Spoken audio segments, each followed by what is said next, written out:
मैं होटल में अपनी गर्लफ्रेंड को किसी दूसरे आदमी के साथ कमरा लेते हुए देखता हूँ, लेकिन मुझे जरा भी गुस्सा नहीं आता, बल्कि मैं उन्हें प्रोटेक्शन देकर कहता हूँ कि अपना ध्यान रखना। लेकिन वह आदमी मेरी बात की कद्र नहीं करता और उल्टा मुझे कमरे में आकर देखने का न्योता देता है। मैं गुस्से में कमरे के अंदर जाता हूँ, लेकिन अंदर जाकर देखता हूँ कि वहाँ दो और आदमी भी मौजूद हैं। वांग कियांग ली गांग, तुम लोग भी यहाँ हो? फैन भाई, हमें भी नहीं पता था कि भाभी ऐसी निकलेगी, वरना आप भी हमारे साथ शामिल हो जाते। ये सुनकर भी मुझे बिल्कुल गुस्सा नहीं आता। नहीं दोस्तों, मुझे ऐसा शौक नहीं है, बल्कि मैं मन ही मन यही चाहता हूँ कि लू याओ हमेशा के लिए इन्हीं लोगों के साथ फंस जाए। ऐसा इसलिए क्योंकि होटल में कदम रखते ही मेरे अंदर एक गोल्डन फिंगर जाग गया था, जिसकी मदद से मैं लोगों के शरीर पर मौजूद बीमारी के मॉन्स्टर देख सकता था। और वांग कियांग के शरीर पर एक विशाल सिफिलिस मॉन्स्टर बैठा हुआ था, जिसका लेवल पूरे 20 था। तभी लू याओ भी अपना असली रंग दिखाते हुए मुझे बुरी तरह सुनाने लगी है। यूफान, तुम हर महीने खाना डिलीवर करके जो 5-6 हजार कमाते हो, उससे तो मेरे मेकअप का खर्च भी नहीं निकलता। सच बताऊं, मैं इस कमरे में 10 बार आ चुकी हूँ। लू याओ को लगा कि उसकी बात सुनकर मैं वहीं गुस्से से फट पड़ूंगा, लेकिन मैं बिल्कुल शांत रहता हूँ और मन ही मन ठंडी हंसी हंसता हूँ। साली गंदी औरत, अब तुम्हारी बर्बादी शुरू होगी। लू याओ, उम्मीद है तुम अच्छे से मजे करोगी। यूनिडिंग होटल से निकलने के बाद मुझे सड़क किनारे लगातार खांसता हुआ एक आदमी दिखाई देता है, जिसके सिर पर लेवल 1 गोल्ड मॉन्स्टर बैठा हुआ था। तभी मेरे सामने सिस्टम का पेज खुलता है और पूछता है कि क्या मैं बैटल करना चाहता हूँ। जिज्ञासा में मैं हाँ चुन लेता हूँ। अगले ही पल मैं एक दूसरी दुनिया में पहुंच जाता हूँ। सामने एक सफेद पोलर बेयर खड़ा था, जिसके सिर के ऊपर एचपी बार चमक रही थी। फिर मैं देखता हूँ कि मेरे सिर के ऊपर भी एचपी बार मौजूद है। तभी सामने वाला भालू मेरी तरफ दौड़ता है। मैं सहज रूप से बचने की कोशिश करता हूँ, लेकिन मेरा शरीर हिल ही नहीं पाता। हमला लगते ही मेरे सिर के ऊपर लाल रंग का डैमेज नंबर उभर आता है। इसके बाद सामने वाला कोल्ड मॉन्स्टर रुक जाता है। तभी मुझे एहसास होता है कि अब मैं हिल सकता हूँ। मैं बिना सोचे एक जोरदार मुक्का उसके सिर पर मारता हूँ और उसकी एचपी 12 पॉइंट कम हो जाती है। तभी मुझे समझ आता है कि यह टर्न बेस्ड बैटल है। इसके बाद हम दोनों बारी बारी से एक दूसरे पर हमला करते रहते हैं। आखिरकार जब मेरी एचपी सिर्फ 10 पॉइंट बचती है, तभी कोल्ड मॉन्स्टर की एचपी पूरी तरह खत्म हो जाती है और वह जमीन पर गिर पड़ता है। बैटल समाप्त। मुझे 10 एक्सपीरियंस पॉइंट मिलते हैं। मेरा लेवल बढ़कर 2 हो जाता है। बधाई हो होस्ट, आइटम स्टोर अनलॉक हो गया, इक्विपमेंट स्टोर अनलॉक हो गया। बधाई हो होस्ट, मैंने लेवल 1 वायरस कोल्ड मॉन्स्टर को हरा दिया और मुझे नया स्किल मिला, स्ट्रॉन्ग। इसके बाद दृश्य बदलता है और मैं वापस उसी सड़क पर लौट आता हूँ। जो आदमी अभी जोर जोर से खांस रहा था, वह अचानक पूरी तरह ठीक हो जाता है। अब मुझे समझ आ जाता है कि अगर बीमारी के मॉन्स्टर को हरा दिया जाए तो बीमारी भी ठीक हो जाती है और साथ ही मुझे रिवॉर्ड भी मिलता है। अगर मैं अपना क्लिनिक खोलकर लोगों का इलाज करूं तो बहुत बड़ा अमीर बन सकता हूं। ये सोचकर मैं दूसरे राहगीरों की तरफ देखता हूं, लेकिन हैरान रह जाता हूं, क्योंकि उनके शरीर पर मौजूद सभी बीमारी के मॉन्स्टर लेवल 50 से भी ऊपर थे। Coronary disease monster, heart disease monster, uraemia monster और न जाने कितने भयानक मॉन्स्टर। ये सभी ऐसे दुश्मन थे जिनसे अब भी मैं टक्कर नहीं ले सकता था। लगता है जिन बीमारियों का इलाज आधुनिक मेडिकल साइंस भी पूरी तरह नहीं कर सकी, उन्हें हराना अभी मेरी ताकत से बाहर है। फिलहाल सबसे जरूरी काम जल्दी से जल्दी लेवल अप करना है। तभी मुझे मॉन्स्टर फार्म करने के लिए सबसे बढ़िया जगह याद आती है, हॉस्पिटल। इसलिए मैं पहले जिनिश्यू अपार्टमेंट वापस जाकर थोड़ा आराम करने का फैसला करता हूँ। लेकिन बिल्डिंग के कॉरिडोर में मेरी मुलाकात खूबसूरत मकान मालकिन से होती है। उसे देखकर मुझे हैरानी होती है कि उसे ब्रेस्ट कैंसर है। इतनी कम उम्र में ऐसी बीमारी सच में अफसोस की बात है। लेकिन उसके ब्रेस्ट कैंसर आर्मी वैनगार्ड का मतलब क्या है? छोड़ो, अभी इस बारे में सोचने का समय नहीं है। वैसे भी इतना ताकतवर वायरस मॉन्स्टर अभी मैं नहीं हरा सकता। फुर्सत मिले तो हॉस्पिटल जाकर चेकअप जरूर करवा लेना। इतना कहकर मैं जल्दी से अपने कमरे में चला जाता हूँ। लियू रुयान यह सुनकर हैरान रह जाती है, क्योंकि उसे सचमुच लास्ट स्टेज ब्रेस्ट कैंसर था। आखिर यूफान को यह बात कैसे पता चल गई? जैसे ही मैं कमरे में दाखिल होता हूँ, मुझे अपना सबसे अच्छा दोस्त चेन हाउ दिखाई देता है। उसके शरीर पर कई तरह की बीमारियां थीं, लेकिन सबसे ज्यादा नजर आने वाला था सॉफ्ट मॉन्स्टर। यह बंदा हमेशा अपनी मर्दानगी की बड़ी बड़ी बातें करता रहता था, लेकिन असलियत कुछ और ही निकली। अपने दोस्त की खुशहाल जिंदगी के लिए मैं बिना एक पल गंवाए सॉफ्ट मॉन्स्टर के खिलाफ बैटल शुरू कर देता हूँ। मेरे सामने एक ढीला ढाला अर्थवर्म जैसा मॉन्स्टर था। बैटल पहले की तरह टर्न बेस्ड थी। बिना किसी मुश्किल के मैं बैटल जीत गया। इस बार मॉन्स्टर ने एक कर्व्ड ब्लेड ड्रॉप की। बधाई हो होस्ट, आपको कर्व्ड ब्लेड इक्विपमेंट मिला। इसे इक्विप करने पर 15 अटैक बढ़ेगा। बैटल खत्म होते ही मैं रियल वर्ल्ड में वापस आ गया। कुछ भी न जानने वाला चेन हाउ अचानक महसूस करने लगा कि उसके शरीर का निचला हिस्सा पहले से हल्का और ताकतवर हो गया है। फैन भाई, चलो ड्रीम वाली बात हाउस चलते हैं। आज मैं ट्रीट देता हूँ, तू ही जा। मैं नहीं आ रहा। ठीक है, फिर मैं अकेला ही जाता हूँ। अगले दिन मैं अपनी प्लानिंग के मुताबिक रेनई हॉस्पिटल पहुंचा। तभी पीछे से एक जानी पहचानी आवाज आई, ब्रेकअप हो गया। फिर भी मेरा पीछा कर रहे हो। पीछे मुड़कर देखा तो वह लू याओ थी। असल में सुबह उठते ही उसने देखा कि उसके नीचे कई छोटे छोटे दाने निकल आए थे, जो दर्द भी कर रहे थे और खुजली भी हो रही थी। इसलिए वह हॉस्पिटल चेकअप के लिए आई थी। मैं मन ही मन हंस पड़ा। हा हा हा,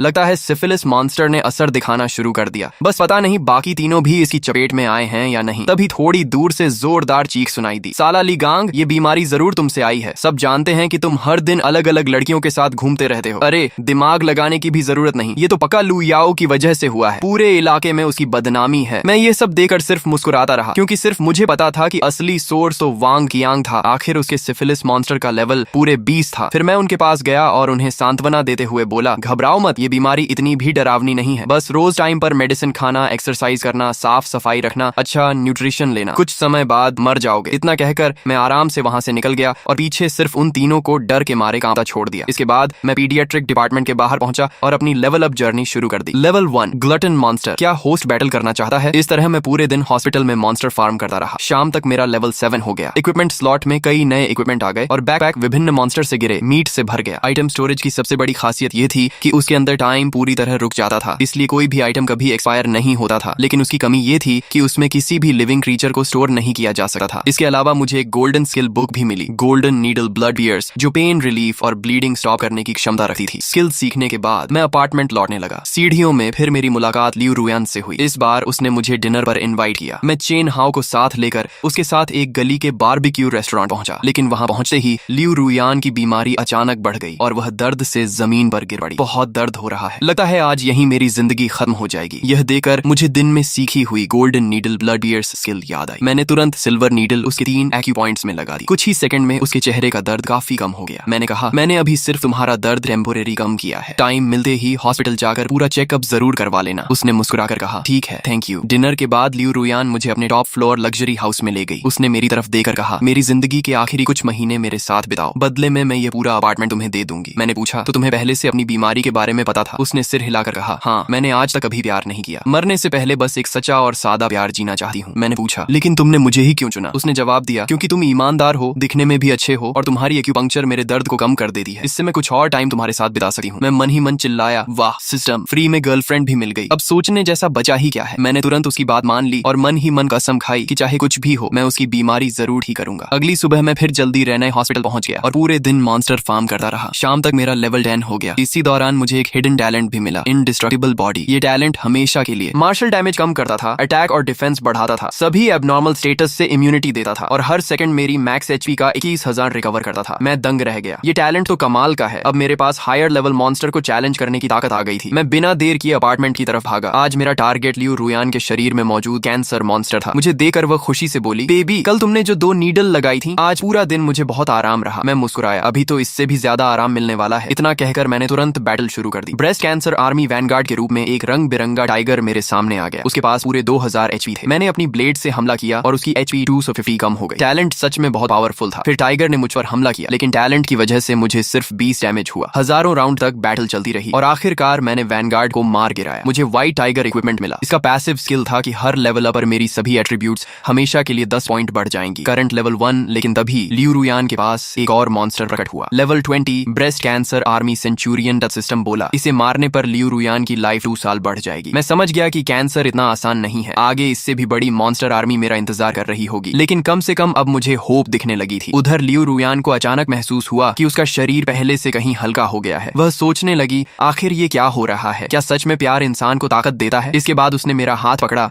और मुझे बेडरूम में ले गई। कुछ देर बाद जब सब शांत हुआ तो मैंने उसकी तरफ देखा और अचानक चौंक गया। अरे, उसके शरीर पर अब एक और नया लेवल 100 इनफर्टिलिटी मॉन्स्टर भी दिखाई दे रहा था। आखिर उसने पिछले जन्म में ऐसा कौन सा पाप किया था कि इस जन्म में उसे इतनी तकलीफें झेलनी पड़ रही हैं? अगली सुबह तड़के मैं फिर रेने हॉस्पिटल पहुंचा ताकि मॉन्स्टर फार्म कर सकूं। लेकिन इस बार हॉस्पिटल में बहुत सारे सिक्योरिटी गार्ड दिखाई दिए। हॉस्पिटल की इनकम अचानक 5वां हिस्सा कम हो गई थी। कई पेशेंट रजिस्ट्रेशन कराने के तुरंत बाद ही ठीक हो रहे थे। डीन को शक था कि कोई हॉस्पिटल के अंदर इलीगल ट्रीटमेंट कर रहा है। उसने सिक्योरिटी से कहा, आज सब लोग ध्यान से निगरानी रखना। उसी समय एक मेडिकल ट्रॉली तेजी से मेरी तरफ आई। पेशेंट के शरीर से बहुत ज्यादा ब्लीडिंग हो रही थी। अगर जल्दी ब्लीडिंग नहीं रुकी तो उसकी जान जा सकती थी। जल्दी डॉक्टर ली को ऑपरेशन के लिए बुलाओ। यह देखकर मैंने तुरंत एक्शन लिया। सबसे पहले मैंने golden needle blood pierce skill से उसकी ब्लीडिंग रोक दी। ब्लीडिंग मॉन्स्टर का लेवल 20 से घटकर 15 हो गया। फिर मैंने बिना देर किए बैटल शुरू कर दी। इंडिस्ट्रक्टिबल बॉडी टैलेंट की वजह से मैंने आसानी से उसे हरा दिया। बधाई हो, host battle victory, reward 100 year massage skill. तभी ऑपरेशन के लिए आए डॉक्टर ने देखा कि ब्लीडिंग पूरी तरह रुक चुकी थी। मैंने उनसे कहा, ऑपरेशन के दौरान इस नीडल को मत निकालना, ये ब्लीडिंग भी रोकती है और पेन भी कम करती है। डॉक्टर हैरान तो हुआ, लेकिन ऑपरेशन ज्यादा जरूरी था, इसलिए उसने कुछ नहीं कहा। उसी समय पेशेंट के फैमिली मेंबर्स मेरा धन्यवाद करने आए। उन्होंने अपनी आंखों से देखा था कि मेरे नीडल लगाते ही ब्लीडिंग रुक गई थी। ध्यान से देखने पर पता चला कि वह मेरा हाई स्कूल क्लासमेट जो झेंग था। घायल आदमी उसका पुलिस चीफ पिता था, जिसे क्रिमिनल पकड़ते समय कई बार चाकू मारा गया था। अगर मैं समय पर मदद नहीं करता तो शायद उसकी जान नहीं बचती। जो झेंग ने कहा कि ऑपरेशन खत्म होने के बाद हम दोनों आराम से मिलेंगे। मैंने उसकी बात मान ली और फिर से मॉन्स्टर फार्म करने चला गया। शाम को जब मैं वापस लौटने लगा तभी मेरे फोन पर जो झेंग का कॉल आया। उसने बताया कि उसके पिता ऑपरेशन के बाद भी होश में नहीं आए हैं। डॉक्टर दूसरी सर्जरी की तैयारी कर रहे हैं, लेकिन सर्वाइवल रेट बहुत कम है। जिंदगी और मौत के इस मोड़ पर उसे सबसे पहले मेरी याद आई। मैं तुरंत हॉस्पिटल के वार्ड में पहुंचा। ध्यान से देखने पर मुझे एक level 20 elite blood loss monster दिखाई दिया। उसी पल मुझे समझ आ गया कि उसके पिता के बेहोश रहने की असली वजह ब्लड लॉस था। पहले मुझे लेवल 20 एलीट मॉन्स्टर को हराने का ज्यादा भरोसा नहीं था, लेकिन सुबह की बैटल के बाद अब मेरे पास एक तरीका था। मैं पहले गोल्डन नीडल ब्लड टीयर्स से डिजीज मॉन्स्टर का लेवल कम कर सकता था, इसलिए मैंने कहा कि मैं कोशिश कर सकता हूँ। लेकिन तभी डॉक्टर ने मेरी बात बीच में ही काट दी। कितनी हास्यास्पद बात है। तुम लोग एक ऐसे इंसान पर भरोसा कर रहे हो जिसके पास मेडिकल लाइसेंस तक नहीं है, लेकिन हमारी रजिस्टर्ड हॉस्पिटल टीम पर भरोसा नहीं कर रहे। तभी जो झेंग ने डॉक्टर से कहा, अगर हॉस्पिटल 50% सक्सेस रेट की गारंटी दे सकता है तो मैं अपने पिता आपको सौंप देता हूँ। डॉक्टर का चेहरा तुरंत उतर गया और वह चुप हो गया। जब किसी ने कुछ नहीं कहा तो जो झेंग मेरी तरफ देखकर बोला, फैन भाई, अब सब कुछ आपके भरोसे है। मैंने सिर हिलाया और ट्रीटमेंट शुरू कर दिया। सबसे पहले मैंने पेशेंट पर गोल्डन नीडल ब्लड टीयर्स इस्तेमाल किया सुरक्षा के लिए। उसके बाद 100 ईयर मसाज स्किल भी इस्तेमाल की। तुरंत डिजीज मॉन्स्टर का लेवल 20 से घटकर 15 हो गया। इसके बाद मैंने बिना समय गंवाए बैटल शुरू कर दी। इक्विपमेंट और टैलेंट के बोनस की वजह से 2200 HP वाला विशाल गोरिल्ला मॉन्स्टर सिर्फ नॉन वार में मेरे हाथों मारा गया। इस बैटल में मुझे 20 ईयर वाले 5 रेयर मटेरियल्स और एक ब्लड एनर्जी सूप रेसिपी भी ड्रॉप हुई। बैटल खत्म होते ही पेशेंट को होश आ गया, हालांकि उसका शरीर अभी भी बहुत कमजोर था। मैंने तुरंत वह रेसिपी निकालकर उसके परिवार वालों को दी और कहा कि इसी फॉर्मूला के हिसाब से मेडिसिन तैयार करवाओ। जैसे ही पेशेंट ने ब्लड एनर्जी सूप पी, उसका चेहरा तुरंत लाल और स्वस्थ दिखने लगा। जो झेंग तुरंत मेरे पास आया और मेरा धन्यवाद किया। उधर चीफ डॉक्टर चुके से मेरी रेसिपी कॉपी कर चुका था। उसे लगा कि इसमें बहुत बड़ी बिजनेस अपॉर्चुनिटी छिपी है, लेकिन उसे क्या पता था कि सिर्फ रेसिपी मिल जाने से ब्लड एनर्जी सूप नहीं बन सकती, क्योंकि इसमें एक खास मटेरियल ऐसा था जो सिर्फ मॉन्स्टर ड्रॉप से ही मिलता था। ये सब खत्म होने के बाद मैं फिर से लेवल अप करने निकल पड़ा, क्योंकि लियू रुयान के पास अब ज्यादा समय नहीं बचा था। जैसे जैसे मेरा लेवल बढ़ रहा था, मुझे पता चला कि हर नए लेवल के लिए एक्सपीरियंस पहले से कई गुना ज्यादा चाहिए। इसी वजह से मेरी लेवल अप स्पीड लगातार धीमी होती जा रही थी। मैंने हॉस्पिटल में कई दिन तक लगातार मॉन्स्टर फार्म की, लेकिन फिर भी मेरा लेवल सिर्फ 15 तक ही पहुंच पाया। इन दिनों की बैटल से मुझे यह भी पता चला कि एलीट मॉन्स्टर की स्ट्रेंथ उसी लेवल के नॉर्मल मॉन्स्टर से लगभग 2 गुनी होती है, लेकिन बॉस मॉन्स्टर कितना ताकतवर होता है यह अभी भी मेरे लिए एक मिस्ट्री था। एक दिन मैं हमेशा की तरह रेनाई हॉस्पिटल में मॉन्स्टर फार्म कर रहा था। तभी मेरी नजर एक स्पेशल डिजीज मॉन्स्टर पर पड़ी। Migraine monster, boss rank disease monster, battle available. मैं खुशी से चौंक गया। आखिरकार बॉस मॉन्स्टर से लड़ने का मौका मिल गया। मैंने तुरंत बैटल शुरू करनी चाहिए, लेकिन उसी समय मेरे सामने सिस्टम का एक नया प्रॉम्प्ट आ गया। बॉस रैंक डिजीज मॉन्स्टर से बैटल करने से पहले गोल्डन नीडल ब्लड टीयर्स इस्तेमाल करना जरूरी है। मैं हैरान रह गया। अरे, बॉस फाइट के लिए भी प्री कंडीशन होती है। मजबूरी में मैंने पेशेंट से कहा कि मैं ट्रेडिशनल चाइनीज मेडिसिन फैमिली से हूं और एक्यूपंक्चर के जरिए उसका हेडेक कम कर सकता हूं। उसकी परमिशन मिलने के बाद मैंने सिल्वर नीडल उसके 3 एक्यूपॉइंट्स में लगा दी और सफलतापूर्वक बैटल में प्रवेश कर गया। Migraine monster level 10, boss rank 5000 HP। सच में बॉस तो बॉस ही होता है। जहां इसी लेवल के नॉर्मल मॉन्स्टर की HP मुश्किल से 1000 होती थी, वहीं बॉस की HP सीधे उसकी 5 गुना थी। बैटल शुरू होते ही बॉस ने मुझ पर हमला कर दिया। धड़ाम, मेरे सिर के ऊपर 50 डैमेज उभर आया। मैं दंग रह गया। कमाल है, मेरे पास इंडिस्ट्रक्टिबल बॉडी टैलेंट होने के बावजूद भी इसने मुझे 50 डैमेज दे दिया। अगर यही कोई नॉर्मल मॉन्स्टर होता तो वह मुश्किल से सिंगल डिजिट डैमेज ही दे पाता। अब मेरी बारी थी। मैंने पूरी ताकत से हमला किया। धड़ाम, बॉस को पूरे 200 डैमेज हुए। लगता है ये मैजिक टाइप बॉस है, टैंक टाइप नहीं, इसीलिए इसकी डिफेंस थोड़ी कम थी। लगभग 25 राउंड तक बैटल चलने के बाद आखिरकार मैं जीत गया। रिवॉर्ड में मुझे बाइजी रिंग मिली। इसे इक्विप करने पर हीलिंग इफेक्ट मिलता था और हर सेकंड 10 HP रिकवर होती थी। इसके अलावा golden needle blood tears skill भी लेवल अप हो गई। अब इसमें एक नया इफेक्ट अनलॉक हुआ, लाइफ एक्सटेंशन 1 डे। अगर किसी पेशेंट की मौत तय हो चुकी हो तो मैं उसकी आखिरी सांस को जबरदस्ती 1 दिन तक बढ़ा सकता था, लेकिन यह स्किल एक ही इंसान पर सिर्फ एक बार इस्तेमाल की जा सकती थी। इसके बाद भी कई दिनों तक मैं बिना रुके लगातार मॉन्स्टर फार्म करता रहा, लेकिन मुझे साफ महसूस होने लगा कि मेरी लेवल अप स्पीड अभी भी बहुत धीमी थी। लगातार 15 दिन तक दिन रात मेहनत करने के बाद भी मैं सिर्फ लेवल 18 तक ही पहुंच पाया, जबकि मुझे जिस एनिमी का सामना करना था वह लेवल 20 बॉस मॉन्स्टर था। उसे हराने के लिए कम से कम लेवल 25 होना जरूरी था। अगर इसी स्पीड से चलता रहा तो पता नहीं उसमें कितना टाइम लग जाएगा। तभी अचानक मेरी नजर एक बेहद खास मॉन्स्टर पर पड़ी। Luck monster, level 50, special monster, battle available, reward guaranteed. अगले ही पल मैंने बिना 1 सेकंड गवाए बैटल शुरू कर दी। मेरे सामने गुलाबी रंग का एक अजीब बिग मॉन्स्टर था और उसके बगल में एक चमकता हुआ गोल्डन ट्रेजर चेस्ट रखा था। बैटल शुरू होते ही मैंने पहला अटैक किया। एक ही वार में बिग मॉन्स्टर टुकड़ों में बिखर गया। बधाई हो होस्ट, आपको golden quality equipment golden dragon armour प्राप्त हुआ। बधाई हो होस्ट, आपको 5000 एक्सपीरियंस मिला। आपका लेवल बढ़कर 20 हो गया। मैं खुशी से उछल पड़ा।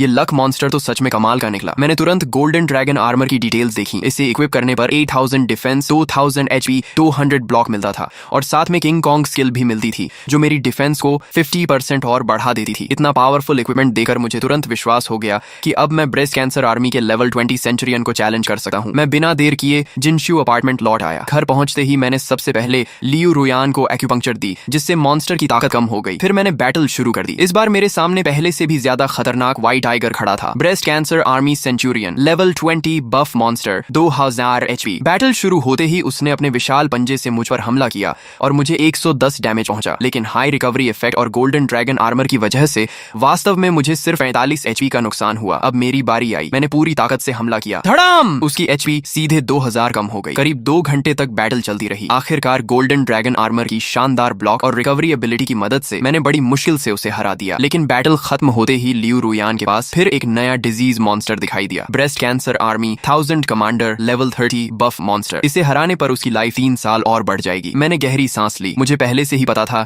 कि कैंसर इतनी आसानी से खत्म नहीं होगा, लेकिन कम से कम अभी के लिए मुझे थोड़ा आराम करने का मौका मिल गया। इसके बाद मेरा ज्यादातर टाइम लियू रुयान के साथ ही बीतने लगा। मैं सिर्फ कभी कभी बाहर जाकर मॉन्स्टर फार्म करके लेवल अप करता था। एक दिन मैं हमेशा की तरह हॉस्पिटल पहुंचा। भीड़ के बीच मुझे फिर एक स्पेशल मॉन्स्टर दिखाई दिया। Fortune monster special disease monster battle available. मैंने तुरंत बैटल शुरू कर दी। मेरे सामने इस बार एक गोल्डन डिवाइन ड्रैगन था। पहले वाले लक मॉन्स्टर की तरह यह भी एक ही अटैक में खत्म हो गया। बधाई हो होस्ट, आपको ट्रेजर ड्रैगन पर्ल प्राप्त हुआ। ड्रैगन पर्ल इफेक्ट आपकी सभी करंट एट्रीब्यूट्स हमेशा के लिए दोगुनी हो जाएंगी। Extra skill beast taming. जिस भी बीस्ट को टेम करोगे उसकी लॉयल्टी हमेशा 100% रहेगी और उसके सभी एट्रीब्यूट्स 3 गुना बढ़ जाएंगे। मॉन्स्टर फार्म करते समय मैंने पहले भी कई बार पेट्स के पास टेम ऑप्शन देखा था, लेकिन तब मुझे उसका मतलब समझ नहीं आया था। अब मुझे सब समझ आ गया। अब मैं अपने पेट को टेम करके उसे अपने साथ बैटल में उतार सकता था और बीस्ट टेमिंग स्किल की वजह से मेरा हर पेट मुझसे 100% लॉयल रहेगा। सच में आज तो मेरी किस्मत खुल गई। आज का लेवल अप मिशन पूरा करने के बाद मैं कार से घर लौटने लगा। रास्ते में अचानक मुझे जो श्याओ श्याओ का फोन आया। वह जो झेंग की छोटी बहन थी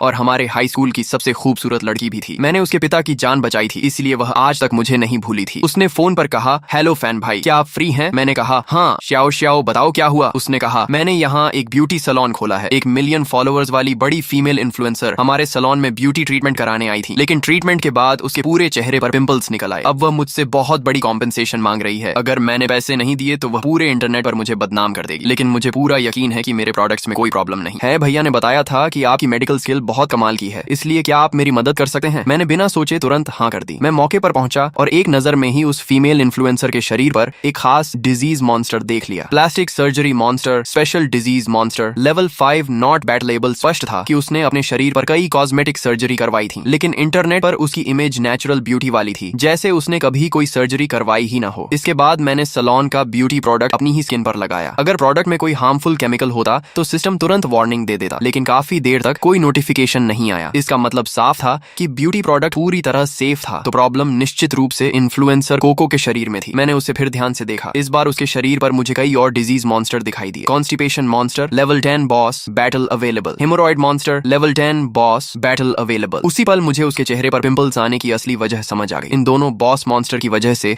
उसके शरीर में टॉक्सिन्स जमा हो रहे थे, जिससे उसके चेहरे पर पिंपल्स निकल रहे थे। लेकिन उस समय भी कोको लगातार पूरे इंटरनेट पर एक्सपोज करने की धमकी देकर बहुत बड़ी कॉम्पेंसेशन मांग रही थी। मैं मन ही मन बोला, सच में तुम्हें जरा भी शर्म नहीं आती? मैंने बिना किसी झिझक के सीधे कोको से कहा कि उसके ब्रेस्ट फेक हैं और उसका नोज भी सर्जरी से बनाया गया है। मेरी बात सुनते ही कोको वहीं सन्न रह गई। आखिर कुछ ही समय पहले उसने कोरिया जाकर प्लास्टिक सर्जरी करवाई थी और इस बात का पता उसके मैनेजर तक को नहीं था। अब जब उसे समझ आ गया कि मुझे सच में बहुत कुछ पता है तो उसका रवैया तुरंत बदल गया। उसने कहा, इस मामले को मैं यहीं खत्म कर सकती हूँ, लेकिन मेरे चेहरे के पिंपल्स तुम्हें हर हाल में ठीक करने होंगे। मैंने शांत होकर उससे कहा, तुम्हारे पिंपल्स की असली वजह तुम्हारा लंबे समय से कॉन्स्टिपेशन है, लेकिन वजह चाहे जो भी हो मैं तुम्हें पूरी तरह ठीक कर सकता हूँ। मेरी बात सुनकर कोको और भी ज्यादा शॉक हो गई। उसने मन ही मन सोचा, हे भगवान, ये इतनी प्राइवेट बातें तो मेरी पर्सनल असिस्टेंट तक नहीं जानती, फिर इसे कैसे पता चली? फिर उसने मुझसे कहा, अगर तुम मेरी ये सारी प्रॉब्लम्स पूरी तरह ठीक कर दोगे तो मैं न सिर्फ कॉम्पेंसेशन नहीं मांगूंगी बल्कि तुम्हारे ब्यूटी सैलून का फ्री प्रमोशन भी करूंगी। जो श्याओ श्याओ की मदद करने के लिए मैंने उसकी शर्त मान ली। फिर मैंने सिल्वर नीडल उसके चेहरे पर लगाई और उसी मौके पर बैटल शुरू कर दी। अगले ही पल कॉन्शियसनेस स्पेस में लायन जैसा दिखने वाला कॉन्स्टिपेशन मॉन्स्टर मेरी तरफ दौड़ पड़ा, धड़ाम। लेकिन ड्रैगन पर्ल के बोनस की वजह से मेरी डिफेंस अब 7000 तक पहुंच चुकी थी। ऐसे लो लेवल बॉस मॉन्स्टर मेरे सामने टिक ही नहीं सकते थे। सिर्फ एक ही राउंड में मैंने उसे खत्म कर दिया। उधर रियल वर्ल्ड में कोको को अचानक बहुत जोर से टॉयलेट जाने की फीलिंग हुई। वह तुरंत अपना हिप पकड़कर वॉशरूम की तरफ भागी। करीब 10 मिनट बाद वह पूरी तरह फ्रेश होकर बाहर आई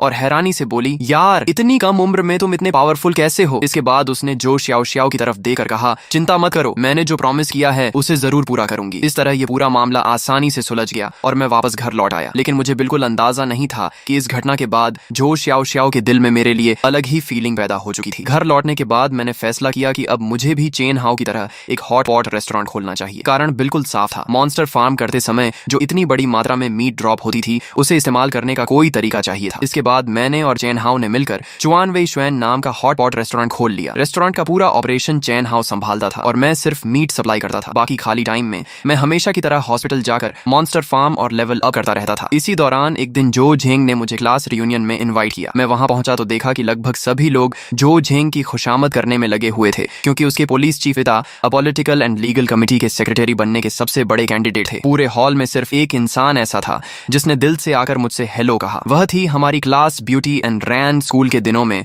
वह उन गिने चुने लोगों में से थी जो सच में मेरी फ्रेंड थी। लेकिन अगले ही पल मैं पूरी तरह चौंक गया, क्योंकि उसके शरीर पर मुझे एक बेहद खतरनाक डिजीज मॉन्स्टर दिखाई दिया। ALS monster army Vanguard level 10 boss battle available. ALS का नाम सुनते ही मेरा दिल बैठ गया। मुझे अच्छी तरह पता था कि इस बीमारी का मतलब लगभग डेथ नोटिस मिल जाना होता है। मैंने बिना एक पल गंवाए तुरंत बैटल शुरू कर दी। अब लेवल 10 बॉस मेरे लिए कोई चैलेंज नहीं था। बधाई हो होस्ट, बैटल विक्ट्री। आपको नया एक्टिव स्किल मिला, वीकनेस सप्रेशन। बैटल के दौरान यह स्किल टारगेट की अटैक और डिफेंस दोनों को 20% तक कम कर देती थी और इसका इफेक्ट 10 राउंड तक रहता था। जब मैंने दोबारा एनरैन की तरफ देखा तो उसके शरीर पर एक नया मॉन्स्टर दिखाई दिया। ALS army centurion level 20 buff monster battle available after rescue. मैं पहले चुपचाप थोड़ा एक्सपीरियंस फार्म करना चाहता था, लेकिन अब बॉस बैटल के लिए प्री कंडीशन पूरी करनी जरूरी थी, इसलिए मुझे फिलहाल रुकना पड़ा। मैंने एनरैन से धीरे से कहा, टाइम मिले तो एक बार हॉस्पिटल जाकर पूरा चेकअप जरूर करवा लेना। लेकिन मेरी बात पूरी भी नहीं हुई थी कि पूरे प्राइवेट रूम में हड़कंप मच गया। अचानक 3 मास्क पहने हुए हथियारबंद क्रिमिनल हाथों में नाइफ लेकर अंदर घुस आए। उन्होंने जोर से चिल्लाकर कहा, कोई भी अपनी जगह से नहीं हिले, जो हिलेगा उसे यहीं मार देंगे। ये सुनते ही सभी फीमेल क्लासमेट्स चीखने लगी। लेकिन तभी मेरा सबसे बड़ा राइवल सन वेई हीरो बनने के लिए आगे बढ़ गया। पर अगले ही पल मास्क पहने क्रिमिनल ने उसे एक ही नाइफ से बुरी तरह घायल कर दिया। वह जमीन पर गिर पड़ा और उसके शरीर से लगातार खून बहने लगा। उसी समय मेरी नजर उन तीनों क्रिमिनल के शरीर पर गई। उनके ऊपर लाल रंग के छोटे छोटे मॉन्स्टर दिखाई दे रहे थे। Killer monster level 2 special monster not battleable. Killer monster level 1 special monster not battleable. मैं हैरान रह गया। मुझे उम्मीद नहीं थी कि मैं इस तरह के मॉन्स्टर भी देख सकता हूँ। इसके बाद तीनों क्रिमिनल जल्दी जल्दी झों झेंग की फोटो निकालकर भीड़ में उसे ढूंढने लगे। तभी मुझे समझ आया कि ये लोग 418 सीरियल मर्डर केस के वांटेड क्रिमिनल थे। उस केस में पुलिस चीफ झोउ चांगशान ने इनके एक साथी को एनकाउंटर में मार गिराया था और अब ये उसी का बदला लेने आए थे। इसी बीच एक क्रिमिनल की नजर एनरैन पर पड़ी। उसे देखकर उसकी नीयत खराब हो गई और वह गंदी मुस्कान के साथ उसकी तरफ बढ़ने लगा। उसका लीडर भी उसे नहीं रोका, क्योंकि उसके हिसाब से इसमें सिर्फ 1 मिनट लगेगा। लेकिन अगले ही पल वह क्रिमिनल अचानक पूरी तरह कमजोर होकर जमीन पर गिर पड़ा। बाकी दोनों क्रिमिनल कुछ समझ भी नहीं पाए थे कि वे भी अचानक अपने पैरों से ताकत खो बैठे और धड़ाम से गिर गए। यह सब मैंने किया था। मैंने दूर खड़े खड़े ही उन तीनों पर वीकनेस सप्रेशन स्किल इस्तेमाल कर दी थी। स्किल का इफेक्ट लगते ही उनके शरीर की ताकत खत्म हो गई और वे बिल्कुल लाचार होकर जमीन पर गिर पड़े। मेरे सभी क्लासमेट्स यह देखकर दंग रह गए। किसी ने भी नहीं सोचा था कि मैं इतना पावरफुल हूँ। उधर सन वेई अकेला जमीन पर पड़ा दर्द से चिल्लाता रहा। अब बस पुलिस को बुलाना बाकी था। तभी भीड़ में किसी ने सुझाव दिया कि जो झेंग तुरंत अपने पुलिस चीफ पिता को कॉल करे और उन्हें इन वांटेड क्रिमिनल के बारे में बताए। अगर वह खुद आकर इन्हें अरेस्ट करेंगे तो पॉलिटिकल एंड लीगल कमेटी के सेक्रेटरी बनने की उनकी पोजीशन लगभग पक्की हो जाएगी और इसका फायदा वहां मौजूद सभी क्लासमेट्स को भी मिलेगा। सबने तुरंत इस प्लान पर सहमति बना ली। जब मैं वापस चुआन वेई शुएन हॉट पॉट रेस्टोरेंट पहुंचा तब तक काफी रात हो चुकी थी। इन दिनों रेस्टोरेंट का बिजनेस जबरदस्त चल रहा था, क्योंकि हमारे मीट का टेस्ट कहीं और मिल ही नहीं सकता था। उसी समय एक अजनबी आदमी मेरे पास आया। उसने अपना परिचय देते हुए कहा कि वह झोउ श्याओ का देवर झाओ काई है। लेकिन मैंने जैसे ही उसे ध्यान से देखा, उसके शरीर पर कई डिजीज मॉन्स्टर दिखाई दिए। Morning weakness monster, prostate monster, kidney weakness monster और कई दूसरे मॉन्स्टर। साफ दिख रहा था कि शराब और औरतों की वजह से उसका शरीर पूरी तरह बर्बाद हो चुका था। मुझसे मिलते ही उसने पहली बात यही कही कि मैं उसकी भाभी झोउ श्याओ से दूर रहूं। असल में अपने बड़े भाई की मौत के बाद से ही वह अपनी भाभी को हासिल करना चाहता था। उसने इसके लिए पूरा प्लान भी बना रखा था। लेकिन हाल के दिनों में झोउ श्याओ मेरे बहुत करीब रहने लगी थी, जिसकी वजह से उसे मौका ही नहीं मिल रहा था। उसने मुझे धमकाते हुए कहा, अगर जिंदा रहना है तो मेरी भाभी से दूर रहो। मैंने बिना कुछ सोचे उसके मुंह पर जोरदार थप्पड़ मार दिया और कहा, तू मुझे सिखाएगा कि मुझे क्या करना है। थप्पड़ खाते ही झाओ काई जमीन पर गिर पड़ा। वह पूरी तरह शॉक में था। आखिर एक हॉट पॉट रेस्टोरेंट ओनर ने देश के सबसे अमीर परिवार के आदमी को थप्पड़ मार दिया था। वह गुस्से में उठकर मुझ पर हमला करना चाहता था, लेकिन शराब और अय्याशी ने उसका शरीर पहले ही खोखला कर दिया था। इसलिए जाते जाते सिर्फ इतना बोल पाया, रुक जा, तुझे बर्बाद करने के मेरे पास 100 तरीके हैं। अगली सुबह तड़के जैसे ही मैं उठा, मुझे चेन हाउ का इमरजेंसी कॉल आया। फैन भाई, बड़ी प्रॉब्लम हो गई। कुछ लोगों ने हमारे रेस्टोरेंट का खाना खाने के बाद फूड पॉइजनिंग की कंप्लेंट की है। फोन रखते ही मैं तुरंत रेस्टोरेंट पहुंचा। वहां कई लोग लगातार उल्टियां कर रहे थे और बार बार वॉशरूम भाग रहे थे। मैंने ध्यान से देखा, कॉन्स्टिपेशन नहीं, डायरिया मॉन्स्टर लेवल 8 और वॉमिटिंग मॉन्स्टर लेवल 5। मतलब ये लोग सच में बीमार थे, नाटक नहीं कर रहे थे। अगर मुझे अपने मीट की क्वालिटी पर पूरा भरोसा न होता तो शायद मैं भी मान लेता कि गलती हमारी है। इस समय रेस्टोरेंट के बाहर और अंदर भारी भीड़ जमा हो चुकी थी। मीडिया रिपोर्टर भी पहुंच चुके थे। मुझे तुरंत समझ आ गया कि अब सिर्फ सच जानना काफी नहीं है, बल्कि पब्लिक क्राइसिस हैंडल करना भी जरूरी है। मैंने सबके सामने ऊंची आवाज में कहा, अगर रिपोर्ट में फूड पॉइजनिंग निकली तो मेरा रेस्टोरेंट तुम्हारा मेडिकल बिल 10 गुना देकर तुरंत हमेशा के लिए बंद कर देगा। भीड़ में छिपा जाओ झाओ काई। यह सुनकर मन ही मन हंसने लगा। उसे पूरा भरोसा था कि इन लोगों को फूड पॉइजनिंग ही निकलेगी, क्योंकि उसने पहले ही अपने घर पर इन्हें फफूंद लगा हुआ खाना खिलाया था। इसीलिए वे सभी आराम से चेकअप कराने हॉस्पिटल चले गए। लेकिन हॉस्पिटल पहुंचते ही अजीब बात हुई। उनका पेट दर्द धीरे धीरे कम होने लगा, लेकिन दोनों किडनी में तेज दर्द शुरू हो गया। जब रिपोर्ट आई तो झाओ काई की आंखें फटी रह गईं। डॉक्टर ने बताया कि इन सभी का स्टमक बिल्कुल नॉर्मल है, उन्हें फूड पॉइजनिंग बिल्कुल नहीं हुई है। असल प्रॉब्लम यह है कि इन सभी को बहुत गंभीर किडनी वीकनेस है। इसी वजह से उन्हें वॉमिटिंग और डायरिया हुआ। मैं मन ही मन मुस्कुराया। मुझसे चाल चलोगे? असल में हॉस्पिटल आने से पहले ही मैंने सिस्टम की मदद से उनके वॉमिटिंग मॉन्स्टर और डायरिया मॉन्स्टर को तुरंत खत्म कर दिया था। फिर मौका देखकर उन सभी पर किडनी वीकनेस स्किल भी इस्तेमाल कर दी थी। इसके बाद मैंने मुस्कुराकर कहा, लगता है अब सबको यकीन हो गया होगा कि हमारे रेस्टोरेंट के हॉट पॉट में कोई प्रॉब्लम नहीं है। झाओ काई का चेहरा काले तवे जैसा हो गया, लेकिन अब उसके पास चुप रहने के अलावा कोई रास्ता नहीं था। इस तरह उसकी पूरी साजिश वहीं खत्म हो गई। लेकिन अगले ही पल मेरी मुलाकात एक ऐसे इंसान से हुई जिससे मैं बिल्कुल नहीं मिलना चाहता था। वह थी सुयाओ। उसे पता चल चुका था कि मेरा हॉट पॉट रेस्टोरेंट बहुत अच्छा चल रहा है, इसलिए वह दोबारा मेरे पास वापस आना चाहती थी। उसने कहा कि जिस दिन उसने मुझसे ब्रेकअप किया था उसी दिन उसे अपनी गलती का एहसास हो गया था। फैन भाई, पहले तो आप हमेशा मेरे करीब आना चाहते थे, अगर आप चाहें तो आज रात मैं आपकी हो सकती हूँ। उसकी बात सुनकर मुझे घिन आने लगी। मैंने ध्यान से उसकी तरफ देखा। उसके शरीर पर सिफिलिस मॉन्स्टर अब भी मौजूद था। उसके साथ जेनिटल वॉर्ट मॉन्स्टर और कई दूसरे डिजीज मॉन्स्टर भी थे। लेकिन सबसे अलग मेरी नजर एक ग्रीन कलर के स्पेशल मॉन्स्टर पर गई। Killer monster level 3 special monster, not battleable. इस बार मॉन्स्टर रेड नहीं बल्कि ग्रीन था। मुझे बिल्कुल यकीन नहीं था कि सुयाओ किसी की हत्या कर सकती है। फिर अचानक मुझे उसका मतलब समझ आ गया। ये कई बार करवाए गए अबॉर्शन का सिंबल था। मैं मन ही मन सोचने लगा, सच में यह औरत किसी एम्परर से कम नहीं है। मैंने उससे एक शब्द भी बहस नहीं की। मैंने सीधे सड़क पर जोर से चिल्लाकर कहा, सब लोग सावधान रहना, इस औरत को सीरियस एसटीडी है। इतना सुनते ही आसपास के लोग उससे तुरंत दूर हट गए। सुयाओ गुस्से में मुझे गालियां देती हुई वहां से चली गई। उधर जंगचेंग फर्स्ट हॉस्पिटल में डायरेक्टर समेत सभी सीनियर डॉक्टर बेहद परेशान थे। पेशेंट को हीमोफागोसाइटिक सिंड्रोम था। यह ब्लड सिस्टम की बेहद खतरनाक बीमारी थी जिसका इलाज लगभग नामुमकिन माना जाता था। सबसे बड़ी प्रॉब्लम यह थी कि बेड पर पड़ा पेशेंट कोई आम आदमी नहीं बल्कि लिस्टेड कंपनी शेन ग्रुप का चेयरमैन शेन तियानफैंग था। वह गहरे कोमा में था और उसका हाई फीवर बिल्कुल भी कम नहीं हो रहा था। एक डॉक्टर ने बेबस होकर कहा, मिस शेन, हम अपनी पूरी कोशिश कर चुके हैं। वहां मौजूद महिला शेन यूवेई थी जो शेन तियानफैंग की छोटी बहन और लियू रुयान की सबसे अच्छी फ्रेंड थी। जब लियू रुयान को अपने फ्रेंड के भाई की हालत का पता चला तो उसे तुरंत मेरी एक्यूपंक्चर याद आई और उसने मुझे हॉस्पिटल बुला लिया। हॉस्पिटल पहुंचकर मैंने शेन तियानफैंग के शरीर पर डिजीज मॉन्स्टर देखा। Haemophagocytic syndrome, monster level 40 elite monster, battle available. मैंने मन ही मन राहत की सांस ली। अच्छा हुआ ये बॉस मॉन्स्टर नहीं है, वरना शायद मैं भी कुछ नहीं कर पाता। लेकिन मेरी करंट लेवल सिर्फ 25 थी। लेवल 40 एलीट मॉन्स्टर को हराने का मुझे अभी भी पूरा भरोसा नहीं था। दूसरी तरफ पेशेंट किसी भी समय मर सकता था। तभी मुझे एक आइडिया आया। मैंने तुरंत golden needle blood pierce skill का इस्तेमाल किया। Level 3 golden needle blood pierce में लाइफ एक्सटेंशन इफेक्ट था जो किसी भी मरते हुए इंसान की लाइफ एक दिन तक बढ़ा सकता था। स्किल लगते ही बेहोश पड़े शेन तियानफैंग ने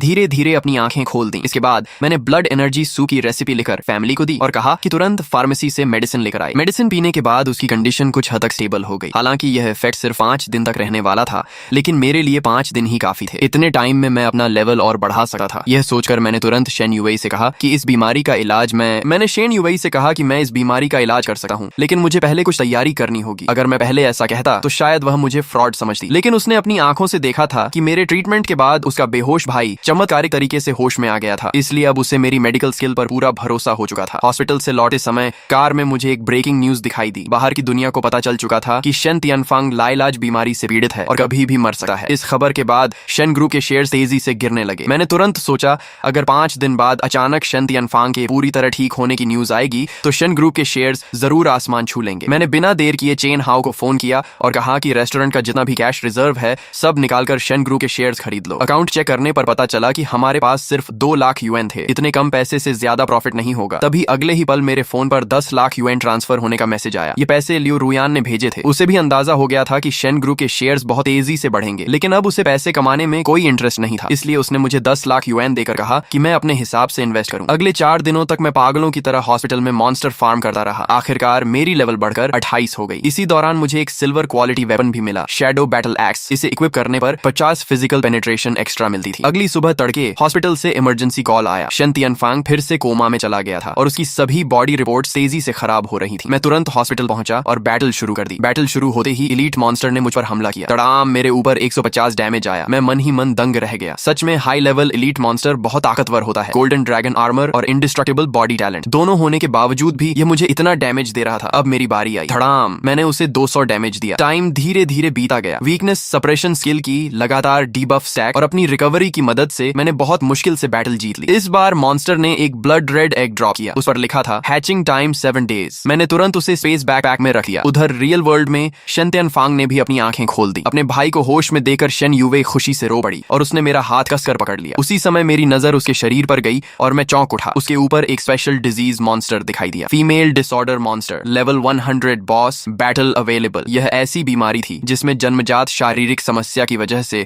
नॉर्मल मैरिड लाइफ संभव नहीं होती। पुराने समय में ऐसी महिलाओं को अशुभ माना जाता था, जबकि मॉडर्न मेडिकल साइंस भी इसे लगभग लाइलाज मानती थी। लेकिन मेरी नजर में यह भी ठीक हो सकती थी। प्रॉब्लम सिर्फ इतनी थी कि अभी मैं लेवल 100 बॉस मॉन्स्टर को हराने की ताकत नहीं रखता था। तभी मेरी नजर मॉन्स्टर के नीचे लिखी ग्रीन कलर की एक छोटी लाइन पर गई। उसमें लिखा था इस मॉन्स्टर को एक खास डैगर काउंटर करता है। यही वही डैगर है जिससे पहले कभी शेन युवे घायल हुई थी। यानी यह बॉस का एक्सक्लूसिव काउंटर आइटम था। लेकिन मेरे सामने एक नई प्रॉब्लम खड़ी हो गई। बैटल शुरू किए बिना मैं वह डैगर कैसे हासिल करूं? और अगर बैटल शुरू कर भी दूं तो अभी मैं लेवल 100 बॉस को हरा ही नहीं सकता। फिर वह डैगर मिलने का फायदा भी क्या होगा? मैंने सोचा फिलहाल इस बारे में बाद में सोचूंगा। इसी बीच शन तियानफांग के खतरे से बाहर आने की न्यूज पूरे बिजनेस सर्कल में फैल गई। शन ग्रुप के शेयर्स लगातार ऊपर जाने लगे। कुछ ही दिनों में शेयर्स अपर लिमिट तक पहुंच गए। मैंने जो कुल 12 लाख यूएन इन्वेस्ट किए थे वे बढ़कर सीधे 24 लाख यूएन हो गए। बिजनेस वर्ल्ड के कई बड़े लोगों को पता चल गया कि शेन तियानफांग की जान एक रहस्यमयी डिवाइन डॉक्टर ने बचाई है। यह खबर पूरे टॉप बिजनेस सर्कल में जंगल की आग की तरह फैल गई। आखिर अमीर लोगों के लिए सबसे कीमती चीज हेल्थ ही होती है, इसलिए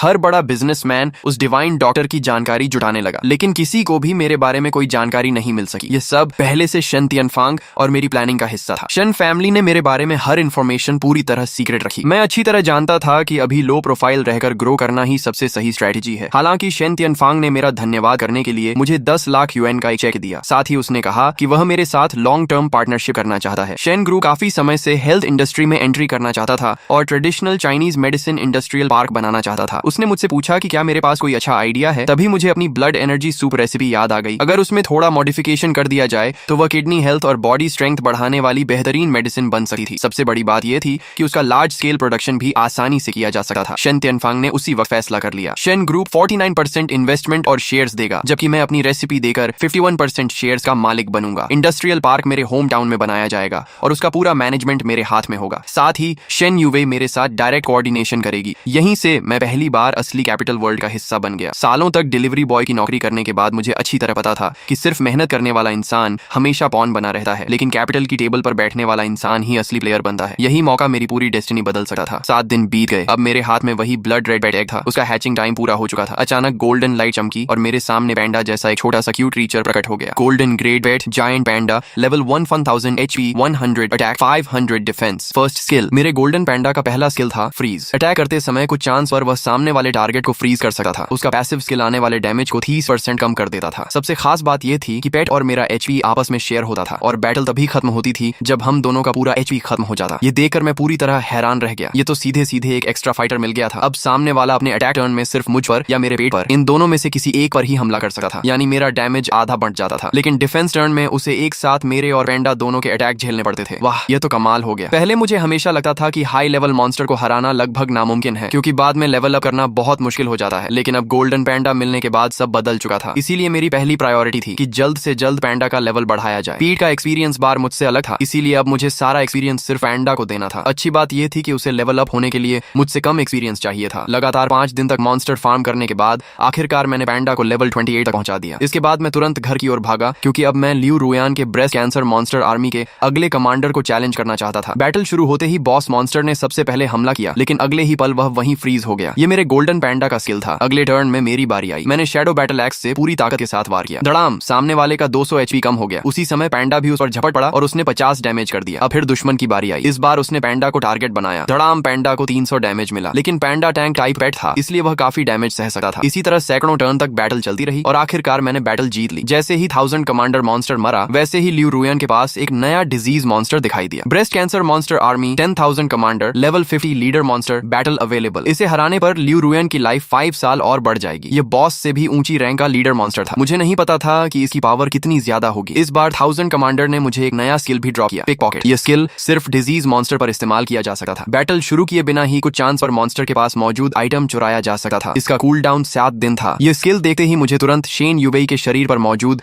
लेवल 100 लायन गर्ल मॉन्स्टर याद आ गया। अब मैं बैटल शुरू किए बिना भी उसके पास मौजूद स्पेशल आइटम हासिल कर सकता था। मैं तुरंत चाइनीज मेडिसिन इंडस्ट्रियल पार्क पहुंचा। ऑफिस में शेन यूवेई अपनी चेयर पर बैठी थी। मैंने उससे सामान्य तरीके से ग्रीटिंग की और तुरंत उस पर पिक पॉकेट स्किल इस्तेमाल कर दिया। पहली ही बार में स्किल सफल हो गया। मैंने खुशी खुशी आइटम खोला, लेकिन अंदर एक सूखा हुआ बनाना निकला। मैं वहीं का वहीं रह गया। ये क्या बकवास है? लेवल 100 लायन गर्ल मॉन्स्टर के पास बनाना कैसे हो सकता है? मेरी 7 दिन की अपॉर्चुनिटी पूरी तरह बर्बाद हो गई। अब मेरे पास फिर से 7 दिन कूल डाउन खत्म होने का इंतजार करने के अलावा कोई रास्ता नहीं था। 7 दिन बाद मुझे जो श्याओ श्याओ का फोन आया। वह हिचकिचाते हुए बात कर रही थी, जैसे उसे कुछ कहने में शर्म आ रही हो। आखिर उसने बताया कि उसका हेमोरॉइड फिर से बहुत बुरी तरह बढ़ गया है। दर्द इतना ज्यादा है कि सहा नहीं जा रहा, लेकिन वह हॉस्पिटल भी नहीं जाना चाहती। मैंने तुरंत उसकी मदद करने का फैसला किया और बिना देर किए कार से उसके घर पहुंच गया। जैसे ही मैंने उसे देखा, मुझे एक जाना पहचाना डिजीज मॉन्स्टर दिखाई दिया। Haemorrhoid monster, level 15, normal monster. Local massage करने के बाद बैटल शुरू की जा सकती है। अब तो मेरी बारी मुश्किल में पड़ने की थी। मुझे हिचकिचाता देकर झो श्याओ श्याओ ने शर्माते हुए सिर झुका लिया और लाल चेहरे के साथ पूछा, क्या मेरी बीमारी का इलाज बहुत मुश्किल है? क्या पहले चेकअप करना पड़ेगा? मैंने कहा, इलाज तो हो सकता है, लेकिन ब्लड सर्कुलेशन ठीक करने के लिए स्पेशल मसाज टेक्निक इस्तेमाल करनी पड़ेगी। ये सुनते ही झो श्याओ श्याओ खुश हो गई। उसे राहत मिली कि सर्जरी की जरूरत नहीं पड़ेगी। उसने मुस्कुराते हुए कहा, अगर मसाज से मैं ठीक हो सकती हूँ तो जैसे भी करना पड़े कर दीजिए। इतना कहकर वह मेरा हाथ पकड़कर अपने बेडरूम में ले गई। कुछ देर बाद बैटल शुरू हुई और कई टर्न की फाइट के बाद मैंने हेमोरॉइड मॉन्स्टर को पूरी तरह खत्म कर दिया। बैटल खत्म होते ही जो श्याओ श्याओ को तुरंत आराम महसूस हुआ। अब वह मुझे बिल्कुल अलग नजरों से देखने लगी। अचानक उसने जैसे कोई बड़ा फैसला कर लिया हो। वह मेरे पास आई, मेरे दोनों हाथ पकड़ लिए और बोली, फैन भाई, मैं आपको बहुत समय से पसंद करती हूँ। मुझे पता है कि आपकी गर्लफ्रेंड है, लेकिन क्या मैं आपकी लवर बन सकती हूँ? उसकी बात सुनकर मैंने बिना झिझक साफ मना कर दिया, लेकिन मेरी उम्मीद के विपरीत उसने कोई ड्रामा नहीं किया। उसने मुस्कुराकर कहा, ठीक है, अगर ऐसा है तो आज के बाद हम सिर्फ अच्छे फ्रेंड्स बनकर रहेंगे। क्या ये ठीक रहेगा? मैंने भी उसकी बात मान ली, लेकिन अगले ही पल मेरा फोन बज उठा। कॉल लियू रुयान की थी। उसकी बातें सुनते ही मेरा गुस्सा 7वें आसमान पर पहुंच गया। मुझे पता चला कि उसके घर एक नापसंद मेहमान आया हुआ है। वह था वांग दालोंग। कुछ साल पहले परिवार के बुजुर्गों ने उसका और लियू रुयान का सिर्फ जुबानी रिश्ता तय किया था। जब वांग दालोंग को पता चला था कि लियू रुयान को कैंसर हो गया है, तो वह तुरंत रिश्ता तोड़ना चाहता था, लेकिन उसके परिवार के बुजुर्गों ने उसे रोक दिया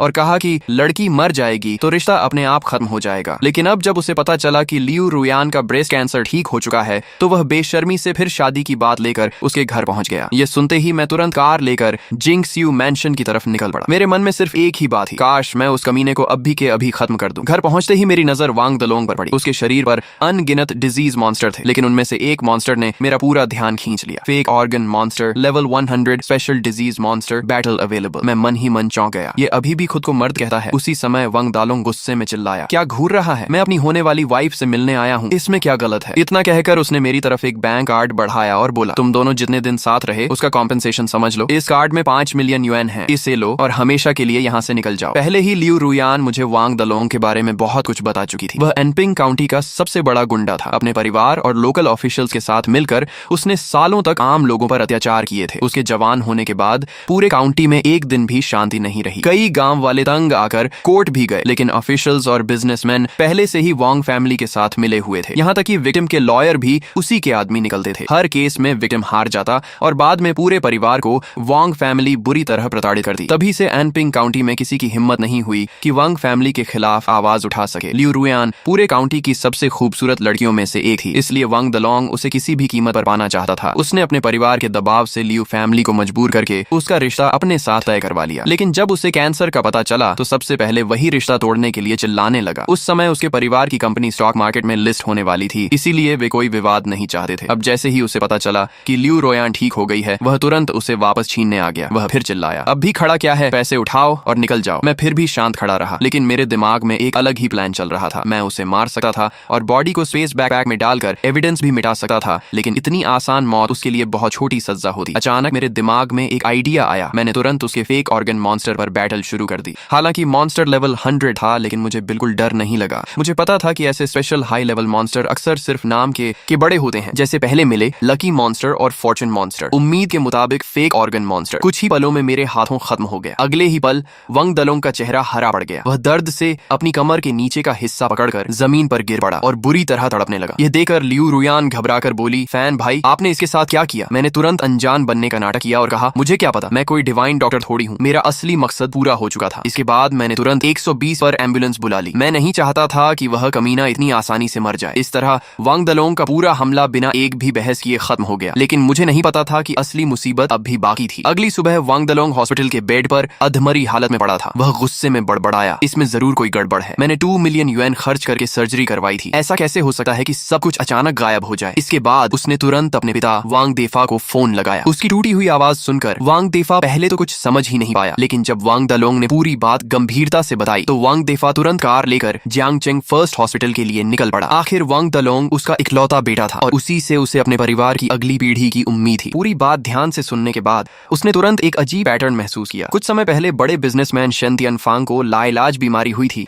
लेकिन आखिर में किसी रहस्यमयी डॉक्टर ने उसे मौत के मुंह से वापस खींच लिया। फिर लियू रुयान का ब्रेस्ट कैंसर भी किसी ने ठीक कर दिया और अब उसके बेटे वांग दलोंग का फेक ऑर्गन भी मुझसे मिलने के बाद रहस्यमयी तरीके से गायब हो गया। क्या यह सब सिर्फ संयोग हो सकता है? यह सोचते ही वांग देफा के चेहरे पर खुशी साफ दिखाई देने लगी। असल में कुछ समय पहले उसे भी लास्ट स्टेज लिवर कैंसर हुआ था, लेकिन अपनी लिस्टेड कंपनी को स्टेबल रखने के लिए उसने यह बात अपने परिवार तक को नहीं बताई थी। पिछले कई सालों से वह सिर्फ अपने प्राइवेट डॉक्टर की मदद से किसी तरह जिंदा था। उसे अच्छी तरह पता था कि यह हमेशा नहीं चल सकता। अगर बीमारी ऐसे ही बढ़ती रही तो शायद वह अपने पोते का चेहरा भी नहीं देख पाएगा। जब उसे पहले शेन तियनफांग के ठीक होने की खबर मिली थी तब उसके मन में भी उम्मीद जगी थी, लेकिन उसने उस रहस्यमयी डिवाइन डॉक्टर को खोजने के लिए बहुत पैसा और लोग लगाए, फिर भी कोई सुराग नहीं मिला। एक समय तो उसे लगा कि भगवान ने वांग फैमिली को पूरी तरह बर्बाद करने का फैसला कर लिया है, लेकिन अब उसे लग रहा था कि उसकी किस्मत अभी खत्म नहीं हुई है। उधर वांग दलोंग को लगा कि उसके पिता अब तुरंत मेरा बदला लेने वाले हैं। वह खुशी खुशी अपने पिता को लेकर कई वैन भरकर गुंडों के साथ सीधे जिंगस्यू मैंशन की तरफ निकल पड़ा। उसी समय मुझे शेन तियनफांग का फोन आया। हम दोनों ने मिलकर जो traditional Chinese medicine industrial park शुरू किया था उसे लोकल गवर्नमेंट ने इस साल के टॉप 10 आउटस्टैंडिंग एंटरप्राइजेस में शामिल कर लिया था। इस खबर के बाद कंपनी के शेयर तेजी से बढ़ने लगे और इंटरनेट पर ट्रेडिशनल चाइनीज मेडिसिन को लेकर एक नई हेल्थ ट्रेंड शुरू हो गई। इसी खुशी में शेन तियनफांग ने फैसला किया कि वह अपनी बहन शेन यूवेई को साथ लेकर खुद मुझसे मिलकर मेरी लाइफ सेविंग हेल्थ का आधिकारिक धन्यवाद करेगा। मैंने भी मना नहीं किया। आखिर मेरी गर्लफ्रेंड की बेस्ट फ्रेंड उसकी बहन ही थी, इसलिए इसमें कोई अजीब बात नहीं थी। लेकिन जैसे ही मैंने फोन रखा घर की डोरबेल बज उठी। मैं मन ही मन हंस पड़ा। अरे भाई, क्या तुम चाओ चाओ हो? नाम लिया और सामने आ गए। जैसे ही मैंने डोर खोला वांग दलोंग गुस्से से मेरी तरफ झपट पड़ा और चिल्लाया, कल जो हुआ उसके पीछे जरूर तुम्हारा ही हाथ है। अगर आज तुझसे घुटनों पर बैठकर माफी नहीं मंगवाई तो मेरा नाम भी वांग नहीं। लेकिन मैं बिल्कुल भी नहीं घबराया। मुझे पता था कि उसके पास मेरे खिलाफ कोई सबूत नहीं है। मैंने शांत होकर कहा, तेरा दिमाग खराब हो गया है क्या? मेरे पास कोई सुपर पावर नहीं है जो मैं दूर बैठे बैठे तेरी फेक बॉडी को गायब कर दूं। लेकिन इतना बोलते ही मुझे अपनी गलती का एहसास हो गया। अचानक वांग दलोंग गुस्से से चिल्लाया, हरामजादे, मैंने तुझे कभी नहीं बताया कि मेरा फेक ऑर्गन गायब हो गया है। फिर तुझे ये बात कैसे पता चली? ये सुनते ही बगल में खड़े वांग देफा के चेहरे पर खुशी और भी बढ़ गई। अब उसे लगभग पूरा यकीन हो गया था कि मैं वही रहस्यमयी डिवाइन डॉक्टर हूँ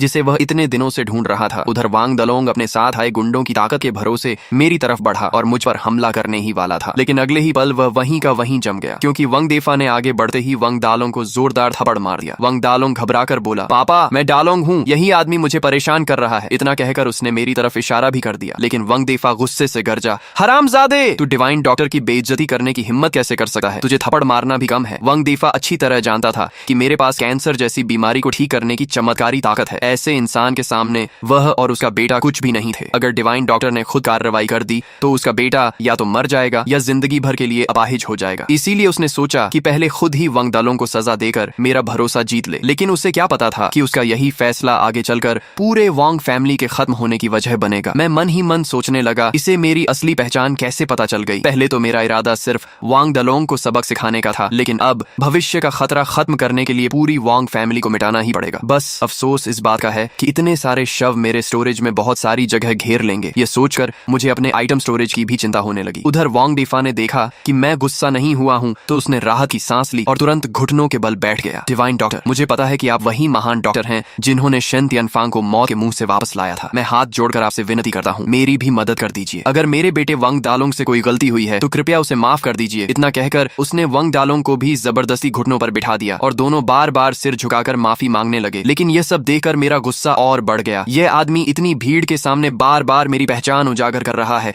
अब इसे जिंदा छोड़ना ठीक नहीं होगा। मैं मन ही मन सोच ही रहा था कि वांग फैमिली को बिना किसी शोर शराबे के कैसे खत्म किया जाए। तभी डोरबेल फिर से बज उठी। जैसा अंदाजा था, इस बार शेन तियनफांग और उसकी बहन शेन यूवेई आए थे। दरवाजे पर यह नजारा देखकर दोनों कुछ पल के लिए हैरान रह गए। शेन तियनफांग ने पूछा, भाई ये सब क्या हो रहा है? वह आगे कुछ कहता, उससे पहले शेन यूवेई ने उसका हाथ पकड़कर इशारा किया कि अभी चुप रहो। वह लियू रुयान की बेस्ट फ्रेंड थी, इसीलिए वांग दालोंग के बारे में पहले से काफी कुछ जानती थी। मैंने माहौल को अजीब होते देखा तो सोचा पहले वांग फैमिली को यहाँ से रवाना कर दूं। मैंने कहा, आज की बात को मैं यहीं खत्म कर देता हूँ। लेकिन मेरी बात पूरी होने से पहले ही वांग देफा फिर बीच में बोल पड़ा, डिवाइन डॉक्टर, कृपया मेरी जान बचा लीजिए। कुछ समय पहले मुझे लास्ट स्टेज लिवर कैंसर हुआ है। मुझे पता है कि आपने कुछ दिन पहले मिस्टर शेन को भी ठीक कर दिया था। इतना कहकर उसने शेन तियनफांग की तरफ उंगली कर दी। ये सुनकर शेन तियनफांग का चेहरा उतर गया। उसने अभी कुछ समय पहले ही मुझसे वादा किया था कि वह मेरी पहचान किसी को नहीं बताएगा, लेकिन अब तो सामने ही सब खुल चुका था। उसे लगा जैसे उसे सीधे आग में धकेल दिया गया हो। मैं भी मन ही मन बेहद बेबस महसूस कर रहा था। मैं सोचने लगा कि वांग देफा जैसी अक्ल वाला आदमी